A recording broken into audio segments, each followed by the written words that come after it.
po. Good news na ba ni? Good news na ba ito, kabibig? Nako, atrasa na. Aatras na. Ang mga co-authors na mga congressman sa impeachment ni VP Sara, aatras na. Nag-pull out na sila. Hala ko. Bakit? Anong nangyari? Akala natin ang bilis, ang dali-dali lang kumuha ng 106 na voters ayon kay Ridon. Bakit tila natatakot? Tila naduduwag na ang mga kongresista na mga co-authors. Ha? Co-authors sa impeachment ni BP Sara, nag-pull out na sila. Oh my G! Halaka! Is this a good sign? Sign na ba ito na hindi talaga ma-impeach si BP Sara sa Kongreso? Nako, kaya nga iintindi ng maraming netizen sa inyo mga kongresista, maling move nyo lang. Nako, goodbye political career. Tapos itong pinapakalat ni Cathy Binag tungkol sa INC na kung saan ang mga kongresista at mga senador na mag-yes sa impeachment ni BP Sara, blacklisted na hanggang sa kaapu-apuhan ninyo. Hindi na makatutungtong sa Iglesia ni Kristo. Dapat talagang manginig ang mga politiko na yan. Ni-warningan na kayo. May mga pabala na tapos ilang taon na lang ba ang natitira sa power ni Bibi? 2 taon na lang. And based sa survey ngayon, grabe yung survey ni BP Sara. Visayas, Mindanao, number 1 si BP Sara. At sa Luzon, 45, number 1 pa din. So kung mag-isip-isip kayo, panalo na si BP Sara sa 2026 pa lang ng mga survey. Sa ginawa ninyong ni BP Sara, kung ano-anong drama ginawa nyo dyan sa Kongreso, eto kabibig ha, nabasa ko ito sa Huy, grabe ang politiko kung makagbigay ng chika minute. Ito na basahin natin na atrasa na. Lawmakers reportedly pulling out as a co-authors of Sara Duterte impeachment bid. Oh my goodness. Is this really, is it? Hala May 2 yan ha, May 2, 2026. Basta nyo, atrasa na. Lawmakers reportedly pulling out as co-authors of Sara Duterte's impeachment bid. Bakit? Takot na ba kayo? Anong nangyari? Anong nangyari? Para yatang natatakot na kayo Huwag kayong mag-pull out. Bakit ba kayo mag-pull out? Sayang effort ninyo. 'Di ba nga? Sayang effort. 'Di ba nga? Sabi ni Garen, sa puso namin at sa isip namin magkaiba ang mga isinisigaw. Ito ha. Basahin natin. From political staff. Some lawmakers in the House of Representatives are reportedly having second thoughts. Sige. Like, yan. Kita nyo na ba? Kita nyo ba? Nabasa nyo na ba? Di ba? Second thought. Nag-isip-isip na sila. Let's continue. About supporting the impeachment of Vice President Sara Duterte just days after the House Justice Committee unanimously voted to find probable cause to impeach her. Ahead of the resumption of session on May 4, a draft resolution titled setting forth the articles of impeachment against Vice President Sara Zerwan Duterte has allegedly been circulating among congressmen. The 17-page document outlines a timeline from the filing of impeachment complaints last February up to the committee findings of probable cause on April 29. Ito kapibig, basahin nyo. Sabi dito, ang part sa resolution ito, now be it resolved by the House of Representatives that Sara Duterte, Vice President of the Republic of the Philippines, is impeached for culpable violation of the Constitution. corruption, other high crimes, and betrayal of public trust pursuant to Article 11 of the 1987 Constitution, and that the following articles of impeachment be endorsed to the Senate of the Republic of the Philippines by the House of Representatives in its own name, and that of the Filipino people against Respondent Vice President Sara Duterte. Yan ang parte ng resolusyon. More than 40 lawmakers led by House Justice Committee Chairman and Batangas Representative Jerbel Luistro were listed as authors of the draft resolution seen by a certain politico. But an scooper said that numbers is reportedly dwindling fast. So bumababa. At least a dozen lawmakers have asked their names be removed as authors of the resolution for fear of backlash. Hala ka. Takot ang mga kongresista. Yung iba sabi, tanggalin mo naman pangalan ko dyan kasi takot ako eh. Takot ako na nako, kung uupo si Sara, paano na lang? Sana ko pupulutin. Nako po, hala, takot sila sa backlash. Some names were reportedly included by Luistro and House Majority Leader Sandro Marcos, but those lawmakers apparently did not want to be part of it. Oh, so bale, ang naglagay sa pangalan ng mga author si Luistro at si Sandro. Oh, si Sandro ha. Si Sandro naging parte na. O, di ba? Si Sandro nga hindi uma-attend sa mga committee hearing, pero ngayon sa paglagay ng mga pangalan sa mga authors o co-authors ng ng resolution, nandoon na si Sandro. Silang dalawa daw ang naglista sa mga co-authors, mga kongresista. Pero sabi ng mga ilang kongresista, tanggalin yung pangalan ko dyan, ayokong maging author. The House is scheduled to vote on the impeachment on May 11, where at least 106 votes are required to transmit the case to the Senate trial. The reported shift in some lawmakers' sentiment about the impeachment come as political maneuvering intensifies. Earlier this week, Politico reported that House Majority Leader Leandro Marcos had allegedly begun informally calling lawmakers secured support, a move seen as a real-time headcount ahead of the vote. In response, Davao City Representative Paulo Duterte, the Vice President's brother, warned that lawmakers opposing the impeachment could face scrutiny, including a review of their statements of assets and liabilities and net worth ends. Naku po. Dozens of lawmakers. Dozens, so madami talaga ang nagsabi na, tanggalin mo yung pangalan ko dyan. Huwag niyo akong isali as co-authors. Takot ako. Ayoko magkaroon ng backlash. Paano lang ko si BP Sara na maging presidente, saan ako pupulutin? Halak ka. Yun ang sinasabi natin. At itong si Luistro at si Sandro pa ang naglagay-lagay kung sino lang pangalan, gusto lang pangalanan. Halak ka. Ito na nga ang sinasabi natin. Paano yan? Atrasa na. Baka makakuha ka sila ng 160. Pero sabi naman ni Ridon na confident si Ridon na makakuha sila ng 106. Madali lang yan.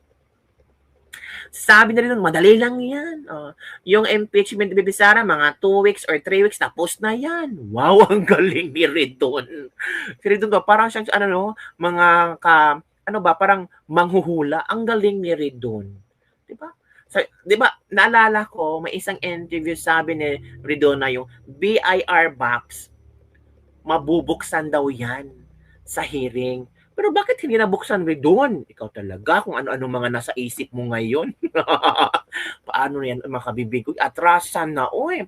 Sino bang hindi aatras? Sino bang hindi aatras niyaan? Ha? Naku po. Talagang aatras kayo. Tingnan nyo ito, mga kabibig. Sino bang takot? Sino bang hindi matatakot sa survey na ito? Check ko niya. I-try ko sa inyo, ha. Latest survey to, ha. Check ko sa inyo.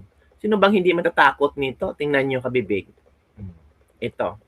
Sino bang hindi? Presidential survey. Sara, entire Luzon, 45%. Lenny, 25 lang. Visayas, 70%. Mindanao, 80%. Saan pupulutin si Lenny sa Mindanao? Rafi, ang layo. Risa, 1%. Ito. Visayas, 15% lang si Lenny. Tingnan nyo. Natural. Takot talaga ang mga kongresista dyan.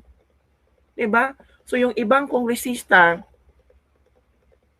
nagmamakaawan, tanggalin nyo ang pangalan ko dyan as co-author. Ayoko, Ayoko magkaroon ng problema. Bahala kayo dyan, basta wag nyo nalagay pangalan ko. Bahala kayo, wag nyo akong ilagay dyan, ha? Diba? Tingnan nyo, kabebe. Ang taas. Entire Luzon, VP Sara, 45, number 1. Visayas, sa Duterte, 70%, number 1. Mindanao, 80%, number 1 si VP Sara. Si Lenny, sa Luzon, 25. Sa Visayas, 15. Sa Mindanao, 7%. Hindi mo nanalo yan, kabibig. Walang strong candidate ang administrasyon ni BBM. Ngayon, nag-atrasan na ang mga kongresista, takot silang madamay. Nako, paano yan, kabibig? Diba? Hay, nako, mag-isip-isip talaga ang mga kongresista ngayon. Ito ha. Ito yung sabi ni Bong Suntay ha. Ito ha. Para malaman natin kung ano ang takbo ng mga isip ng mga kongresista ngayon. Ito ha. Sabi ni problema dito. Pero ang problema dito, yung mga kongresista naman na sabihin natin na hindi pabor para sa kanila dahil yung mga constituents na sinabi mo kanina, medical, free education, lahat-lahat, support, benefits, maaapektuhan. Hindi nagagalaw yan para sa mga nasasakupan ho ninyo, halimbawa. Well, totoo. In fact, ako dahil even before, pagka pumapasok ako sa Kongreso, madami ako mga kasamahan sa Kongreso nakakausap, and a lot of them are not in favor of this impeachment, in this second impeachment. Dahil ang concern nila, alam mo, sa dinami-dami ng kontrobersya na bumabalot ngayon sa Kongreso, hindi na kailangan dagdagan ng isa pang issue na kagaya nitong second impeachment proceeding. Ngayon, madami sa kanila ang ayaw nga sumuporta dito sa impeachment, pero pag nakakausap ko sila, natatakot rin silang mag-voice out ng kanilang stand na ayaw dahil natatakot sila maapektuhan yung pondo nila at mga proyektong maaaring ibaba sa kanilang kadistrito. Ito yung mga... Ito yung sinabi ni Congressman Iris. Ito ha. Maski yung kasama ko sa civil society, kasama ko sa Dilawan, they are so afraid of a Sara presidency that they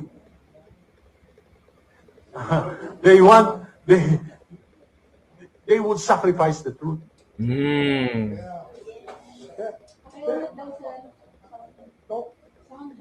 They are so afraid of a Sara presidency that they would want to sacrifice the truth. Hala.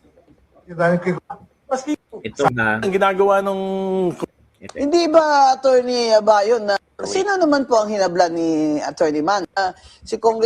Hindi ba, Attorney Bayon, na si Congressman Paulo Marcoleta ay nagsalita kanina sa hearing? Nakita ko nga po. Anong sabi niya? May sinabi siya tungkol sa beat eh. Oh. So, Sabi hindi niya, daw niya tututulan. Kasi hawak yung Anyway, Chair, hawak mo ang beat. Talaga to. Hawak ko ang beat, hawak mo ang beat. Hawak mo naman ang beat eh. Di ba? Kaya, todo mo na. Sinasabi ni Congressman Paulo Marcoleta. Buksan nyo na yung kahon na yan. Buksan mo na ang kahon para malaman na natin talaga kung ano ba talaga ang laman niyan. Dahil alam naman ninyo, ang BIR nga ay ayaw nga magbukas ng kahon. Dahil that is the BIR believes that it will violate the bank secrecy law. Or, ITR ito. NIRC. Yes, ITR. The National Internal Revenue Code. Yes. So that's against the law. yung ITR na yan, that is not for public consumption. Hindi ba, attorney? Yeah. Oo, kaya ayaw ng BIR. Pero sinabi na nila, dalhin nyo dito yan. Di dala sa kahon. Oh, ngayon, ayaw ng BIR buksan. Anong nangyari dun sa hearing, attorney? Wala kasi ako dun eh. Yung nagka-voting po, then majority voted to not open it. O, kita mo? Ba't ayaw nyo buksan? Natatakish ba kayo? Ano? O, di ba? Eh, bakit takot kayo? Dapat buksan nyo kung hindi kayo natatakot na tama yung ginagawa nyo. Kumbaga, the shoe is now on the other foot. May I add something, Correct. attorney? Yung isa sa congressman, nabasa po namin yung statement. Yung sinabi niya is out of caution na sa Senate na lang Out of gagawin. caution. So yun lang din naman po yung sinasabi namin to begin with. We sent them cautionary letters actually Yan. prior to the April 22 hearing pa. Oh. Ano sinabi niyo doon sa letters? To be more on the cautious side due to confidentiality loss. Yun. Sa pinadala po yun sa AMLAC and sa BIR Mm. ng side ni Attorney Mans. Quoting Supreme Court decisions, that congressman was probably a lawyer, said, I am erring on the side of caution. This time po sa BIR. Pero unfortunately, dun sa AMLAC, iba pa yung position nila dun. Nagawa na. Nagawa na eh. Binuksan nila. Yung sa AMLAC po, di ba? Yung sa April 22, they disclosed it. Oo. Pero ngayon, sa BIR, they are now more on the cautious side. Oo. So yun pala. Pinadalhan na pala. Pero alam nyo kabi, confident talaga si Terry Ridon na makakuha sila ng boto. Naku, Terry Ridon. Ito na. Una sa lahat, yung source of confidence natin would be the evidence presented during the proceedings itself.